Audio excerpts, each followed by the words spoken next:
Good afternoon. You're watching the Debka File, a weekly roundup of exclusive news, insight, and analysis from the Middle East, broadcast to you live from the heart of the region. Coming up on the program today, U.S. President Trump tackles Iran and Hezbollah, cutting down on operations in the U.S. and the Middle East.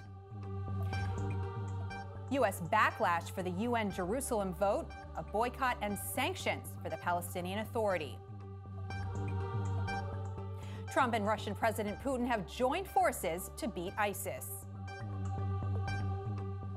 And now to our top stories. The U.S. is taking direct action against Hezbollah, acting with and without Russian President Vladimir Putin to cut short its military operations in Syria.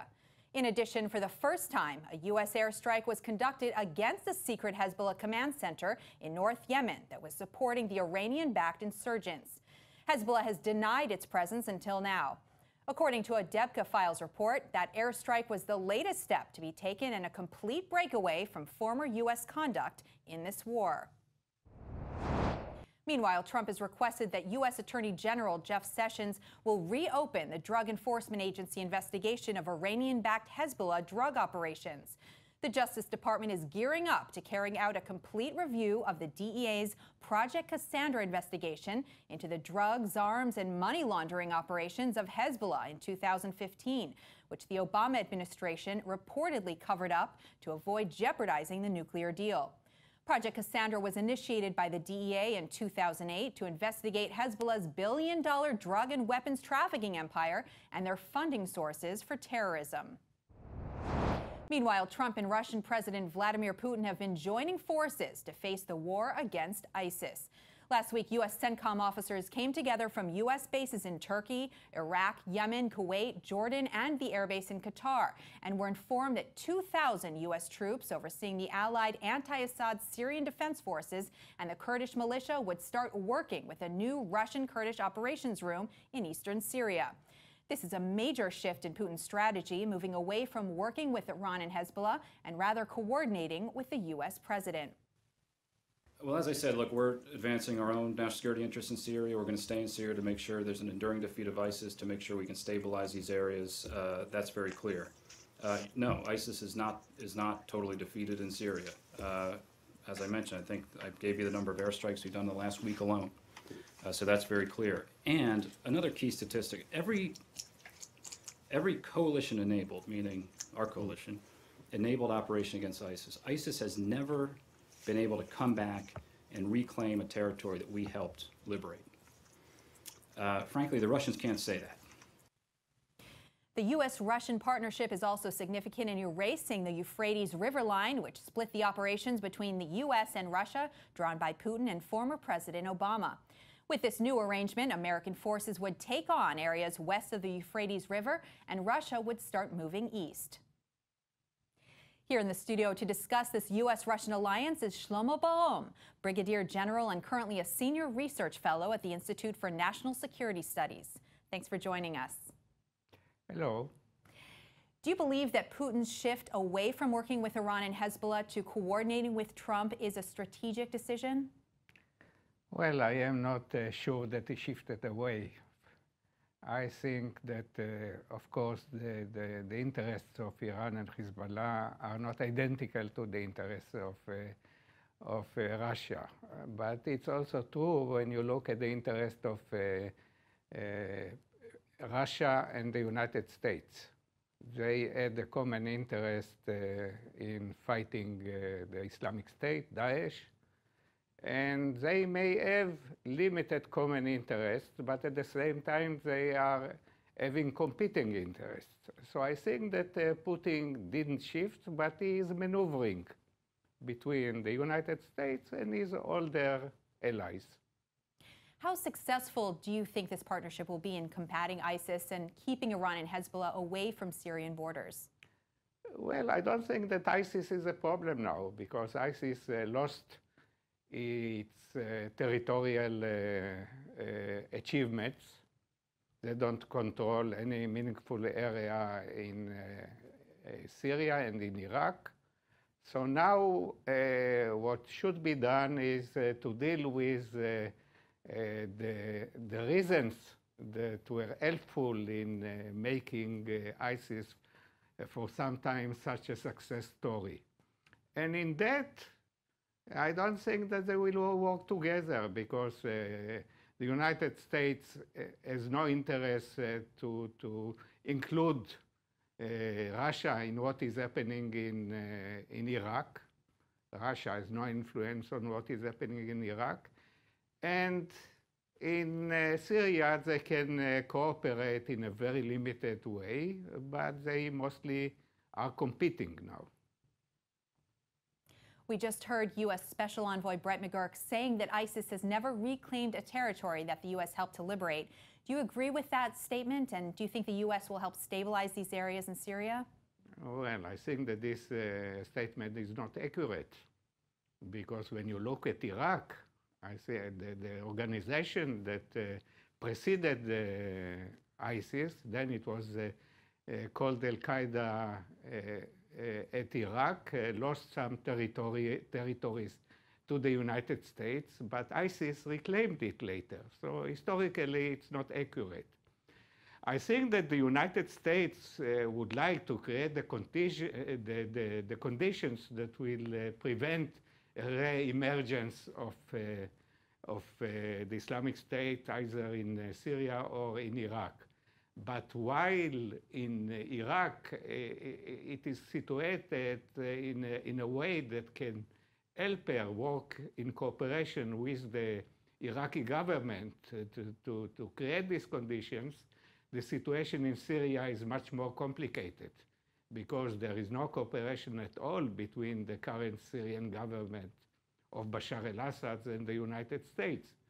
They are working only with the opposition, which is mainly Kurdish.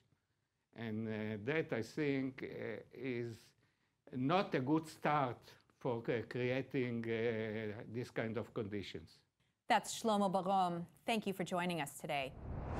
The Trump administration has a list of sanctions and boycotts ready for the Palestinian Authority and Mahmoud Abbas in retaliation for its campaign against President Trump and his Jerusalem announcement.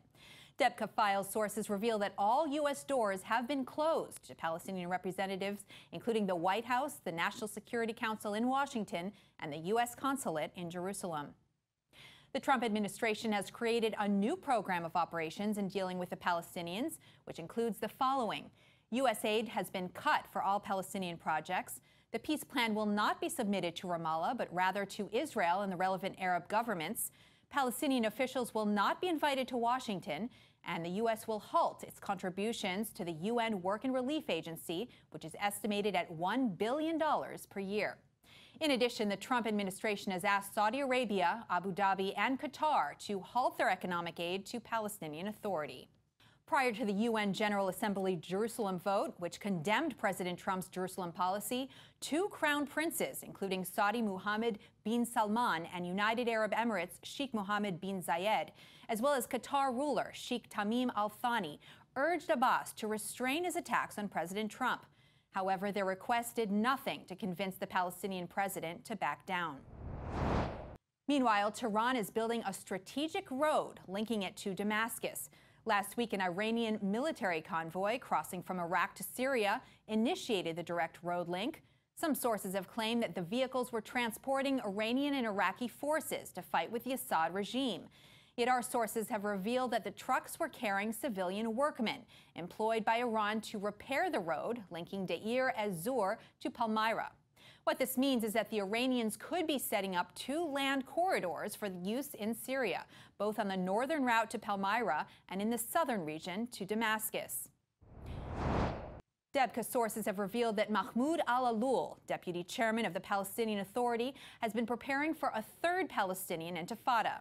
He has mobilized Fatah's armed wing, which he controls in Nablus, and has placed the cells on standby in order to launch attacks on Israelis in all parts of the country. Israeli security and counterterrorism authorities found out about his intentions last week and sent him a warning, saying that if he went ahead with the plan, his Nablus cells would be singled out as targets. Since the beginning of the year, al-Alul has been spearheading anti-American demonstrations on the West Bank, posting violent hate messages on his Facebook page against the U.S. and Israel, and has appeared on numerous media outlets to praise terrorists. Let's bring in our second guest to talk about these issues, Dr. Daniel Bach, military historian from the Departments of History and Asian Studies at the Hebrew University of Jerusalem. Thank you for joining us today. Thank you. Do you think the building of this road linking Tehran to Damascus is a strategic expansion tool? I wouldn't exaggerate it too much. It is dangerous. It is a strategic move on the part of Iran to increase its influence in Syria and generally in the region, but Iraq is a very crucial link along the road. And we see now that in the Iraqi political system, resistance and animosity to Iran is growing. We shouldn't equate the Shiites in Iraq as Iranian supporters. It's not necessarily the case. What significance will the road have on Israel, if any? I don't think it would have any enduring strategic significance. It's an annoyance. Iran can transfer troops, it can transfer militia fighters. Maybe we are going to have troublesome presence of Iranian proxies along the border. But what Israel really fears is strategic weapons actually coming to Hezbollah in Lebanon. And now there is a kind of a modus vivendi or status quo that Israel is able to bomb convoys with such strategic weapons in Syria en route to Lebanon. I don't think that will change with the road. The question is, would Hezbollah react or attack Israel if Israel attacks these convoys in Syria? That's the real question. Hezbollah's retaliation policy and not the Iranian road. The Iranian road is just a means to an end. This is not a strategic issue. Let's move now to the threat of a Palestinian intifada. How prepared is Israel to take this on and counter the acts of terror planned by al-Ul? I think that Israel is prepared on the tactical level. That's what the security services here are doing all the time, preparing for problems in the Palestinian front. But as usual, I think that if an intifada will start now, we will see surprise on the leadership level. You can never be strategically prepared for such a thing because it will require Israel to change its policy on so many levels, even internationally. I don't think we are prepared for a full-scale war on the Palestinian front. I don't think anybody wants such a war. When you say on the international front, can you expand on that? Israel is in trouble with the EU already.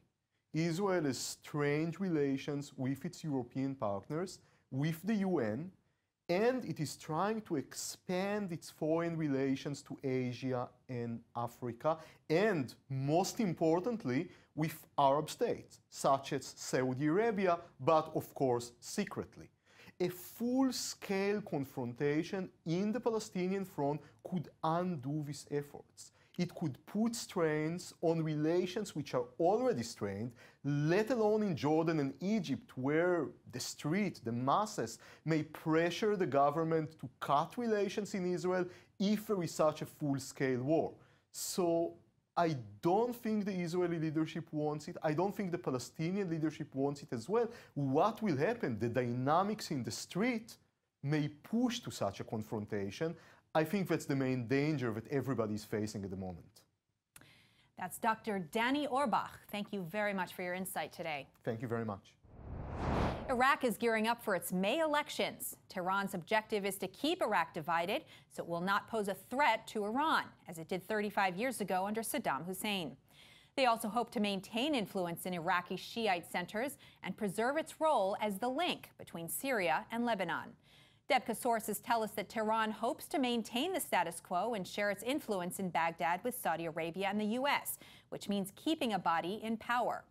The Popular Mobilization Forces, an Iraqi state-sponsored organization made up of 40 militias, could enter politics after fighting wars against ISIS and the Kurds.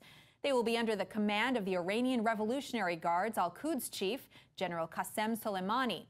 If the militia gains a parliamentary majority, it would push out the Sunni Muslims and Kurdish factions, setting the stage for an Iranian takeover in Baghdad that could lead to a civil war. Saudi Arabia has stepped in to prevent this from happening by suggesting a political alliance between al-Abadi and Shiite militia leader Muqtada al-Sadr. Earlier this year, Saudi Crown Prince Mohammed bin Salman visited Baghdad to encourage Abadi to move forward with the alliance. Now to a roundup of this week's regional headlines you may have missed, the news in brief. Debka File reports that the Trump administration has cut over $285 million from its contributions to the UN's budget. U.S. Ambassador Nikki Haley said the UN's inefficiency and overspending have been well known. The U.S. accounts for 22% of the UN's budget, which amounts to $3.3 billion. The director of the Shin Bet agency, Nadav Argaman, say there have been over 400 terror attacks carried out by Palestinians in 2017. This includes 13 suicide bombers, 8 abductions, and 94 individual attacks. In the annual report to the Knesset Foreign Affairs and Security Committee, he stated that extreme Palestinian terror has occurred in the past year, and it could continue as a result of the constant Palestinian incitement. Israel will be withdrawing from UNESCO by the end of 2018. Prime Minister Netanyahu instructed Israel's ambassador to UNESCO, Carmel Shama-Hakohen, to submit an official letter announcing Israel's withdrawal due to its anti-Israel bias. A string of resolutions this year, including UNESCO declaring Hebron an endangered Palestinian heritage site and calling the Old City of Jerusalem a Muslim holy site, prompted the decision. President Trump has signed a $1.5 trillion tax bill, which aims to cut taxes for large corporations and individuals. This caps off a month-long effort to pass the bill through the Republican-controlled Congress. Trump claims the tax bill will encourage business investment, new hiring, and wage growth, and will benefit the middle class. Guatemala will be moving its embassy to Jerusalem. Guatemalan President Jimmy Morales has made the official announcement, saying the Central American country will be the first nation to follow the U.S. in making the change. Guatemala was one of the 9 countries that voted with the U.S. and Israel in the UN General Assembly vote.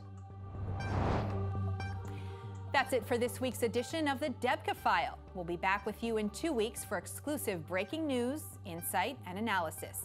Thanks for watching and happy holidays.